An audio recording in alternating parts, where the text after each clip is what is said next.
ที่จังหวัดอำนาจเจริญค่ะพาคุณผู้ชมไปดูบ้านหลังนี้นะคะ เกิดพายุลมแรงมาเมื่อหลายวันก่อนนะคะ ปรากฏว่าเสามันล้มค่ะเป็นเสาไฟฟ้านะคะ พอล้มแกก็เห็นมันเอียงแล้วมันดูน่าจะเป็นอันตรายแกก็เลยเอาไม้ไปค้ำไว้ค้ำไว้อย่างนี้ดูไม้นะคะ ดูไม้สาม ไม้ ด้าน ค้ำเสา โอ้ยไม้แกนี่แบบว่า มันไม่สมดุลกับเสาซะเลย เอาแกไม่มันไม่ใช่หน้าที่แกนั่นน่ะ แต่ แกไปทำอย่างนั้นก็ถือว่า ช่วยนะ ช่วยแล้วจะมีความผิดเปล่ายังไม่รู้เลย มันอยู่หน้าบ้านแกสัก3 เมตรได้ค่ะ ก็ค้ำไว้อย่างนั้นนะคะ แล้วก็โทรแจ้งนะโทรแจ้ง คุณ แก วี ก็อุ ร ตส่า ทัศ ห์ น์ ทำซะดีนะน่ะไม้ค้ำแกน่ะ ผูกนะผูกเชือกนะ แต่มันคงอยู่ไม่นานเราค้ำขาเดียวเนี่ย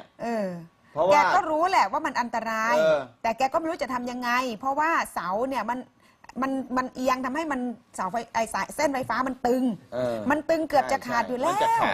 มันจะขาดอยู่แล้วค่ะ แล้วมันก็ห้อยระยงระยางเกือบถึงพื้นด้วยนะคะ ดูสายไฟนะคะ แล้วบางเส้นเนี่ยปลอกสายไฟเนี่ยมันก็เริ่มขาดเห็นสายข้างในแล้วด้วยนะแกก็กลัวจะเป็นอันตราย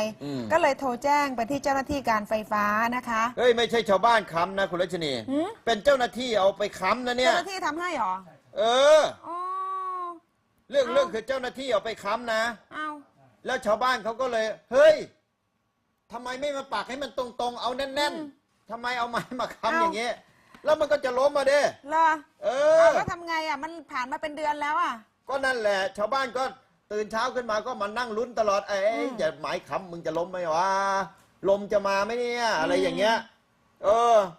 ก็เลยโทรไปหาเจ้าหน้าที่บอกว่ามาแก้ไขหน่อยไม้ค้ำนี่เดี๋ยวมันก็ล้ม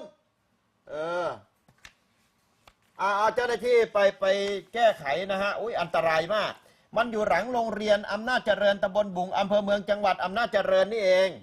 นะครับชาวบ้านชุมชนแสนสวัสดิ์2ชื่อชุมชนนี่ดีนะชื่ออะไรนะชุมชนแสนสวัสดิ์จะไม่สวัสดิ์ก็ไอ้ตรงเสาไฟฟ้าจะล้มนี่แหละนะฮะ